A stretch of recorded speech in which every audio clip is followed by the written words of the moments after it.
भारत और पाकिस्तान के बीच cease fire का ऐलान होने के बाद दोनों देशों के बीच डीजीएमओ स्तर की बातचीत हुई। भारत के DGMO lieutenant general Rajiv Ghai और पाकिस्तान के डीजीएमओ काशिफ अब्दुल्लाह के बीच हॉटलाइन पर बातचीत हुई। इस दौरान दोनों देश सीज फायर का उल्लंघन न करने पर सहमत हुए हैं। साथ ही दोनों देशों के बीच सीमा से जवानों की तैनाती घटाने को लेकर भी चर्चा हुई है। सीज फायर के ऐलान के बाद भी पाकिस्तान अपनी नापाक हरकतों से बाज नहीं आ रहा है। न्यूज़ एजेंसी ANI के मुताबिक आज फिर जम्मू कश्मीर के सांबा में पाकिस्तानी ड्रोन्स देखे गए हैं, जिन्हें भारतीय एयर डिफेंस ने फायरिंग कर उड़ा दिया। ऐसे में एक के बाद एक कई धमाकों की आवाज़ आ रही है। पंजाब के जालंधर में भी ड्रोन्स दिखने की खबर है, जिसके बाद ब्लैकआउट कर दिया गया है।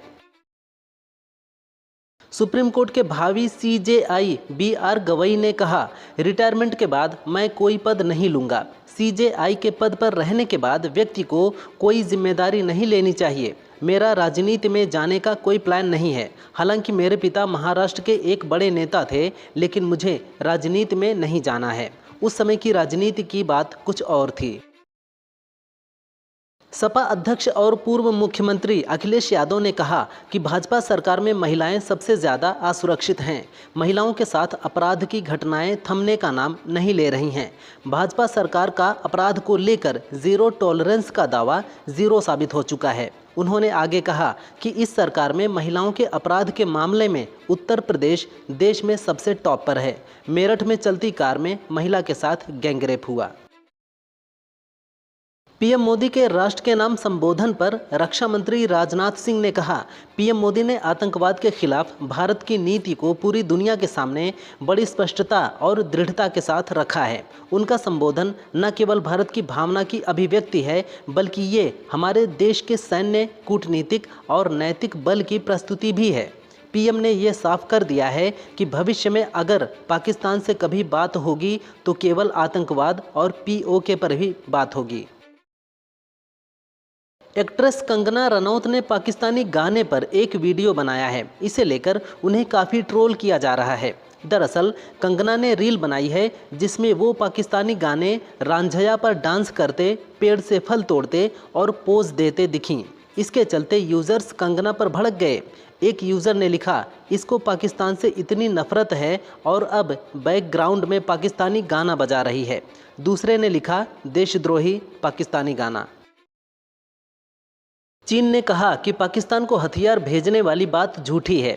चीनी प्रवक्ता ने कहा कि इंटरनेट कानून से परे नहीं है। जो भी सैन्य से जुड़ी अफवाहें फैलाएगा उसे कानून का सामना करना पड़ेगा। सीज फायर से भारत पाक दोनों देशों के हित पूरे होंगे। इससे इलाके में शांति आएगी। चीन की तरफ से बताया कि चीनी विदेश मंत्री वांग यी ने भारत के NSA अजीत डोभाल और पाक विदेश मंत्री इशाक डार से तनाव कम करने को लेकर बातचीत की। विराट कोहली क्रिकेट की दुनिया के सबसे फिट खिलाड़ियों में से एक हैं। 36 साल की उम्र में उन्होंने टेस्ट क्रिकेट को अलविदा कह दिया है। इस पर कई तरह के सवाल उठ रहे हैं। दिल्ली रणजी के हेड कोच शरणदीप ने कहा है कि कोहली इंग्लैंड टेस्ट की तैयारी कर रहे थे। वह इंग्लैंड सीरीज़ में 4-5 शतक लगाना चाहते हैं। उनका संन्यास का कोई इरादा नहीं था। अब सवाल उठ रहा है कि क्या कोहली को ज़बरदस्ती संन्यास दिलाया गया है। विराट कोहली के टेस्ट क्रिकेट से संन्यास के ऐलान के बाद अब सचिन तेंदुलकर का रिकॉर्ड कभी नहीं टूटने वाला है। क्रिकेट फैंस को उम्मीद थी कि विराट सचिन के 100 शतकों का रिकॉर्ड तोड़ देंगे। हालांकि कोहली ने वनडे फॉर्मेट में ये सफलता हासिल की और 50 शतक लगाने वाले पहले बल्लेबाज बन गए, लेकिन वे टेस्ट में इसे आगे नहीं बढ़ा पाए। सचिन के 100 अंतर्राष्ट्रीय शतकों के रिकॉर्ड को तोड़ने का सपना अधूरा रह गया। सोशल मीडिया पर शादी से जुड़ा एक वीडियो जमकर वायरल हो रहा है, जिसमें एक दूल्हा किसी लग्जरी कार से नहीं बल्कि ट्रक चलाकर अपनी बारात लाता है। वो दुल्हन को शादी की रस्म पूरी होने के बाद उसी ट्रक में बैठाकर अपने साथ ले जाता है। छिंदवाड़ा निवासी सोनू वर्मा की चाहत थी कि वो दुल्हन को किसी किराए की गाड़ी में नहीं बल्कि अपनी खुद की गाड़ी में विदा कराकर अपने घर लाए, इसलिए उसने ट्रक फाइनेंस कराया था। भारतीय जनता पार्टी देश भर में तिरंगा यात्रा निकालने जा रही है। बीजेपी की ये तिरंगा यात्रा आज यानी 13 मई से शुरू होगी, जो 23 मई तक चलेगी। पहलगाम हमले के बाद पाकिस्तान में आतंकवाद के खिलाफ भारत द्वारा चलाए गए ऑपरेशन सिंदूर की सफलता पर बीजेपी इस तिरंगा यात्रा का आयोजन कर रही है।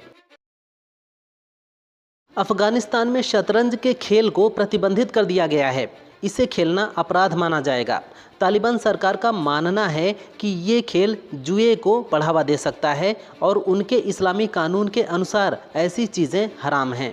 तालिबान ने अफगानिस्तान पर अगस्त 2021 में कब्जा करने के बाद धीरे धीरे कई सख्त कानून लागू किए हैं। अमेरिकी राष्ट्रपति डोनाल्ड ट्रंप को दुनिया का अब तक का सबसे महंगा विदेशी गिफ्ट मिलने जा रहा है।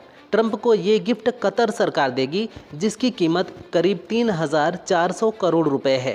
ये एक लग्जरी बोइंग 747-8 जंबो जेट है। ये प्लेन अंदर से किसी महल की तरह दिखता है। हालांकि अभी इसकी सारी डिटेल्स सामने नहीं आई हैं। ट्रंप इस विमान को एयर फोर्स 1 की जगह पर भी इस्तेमाल कर सकते हैं।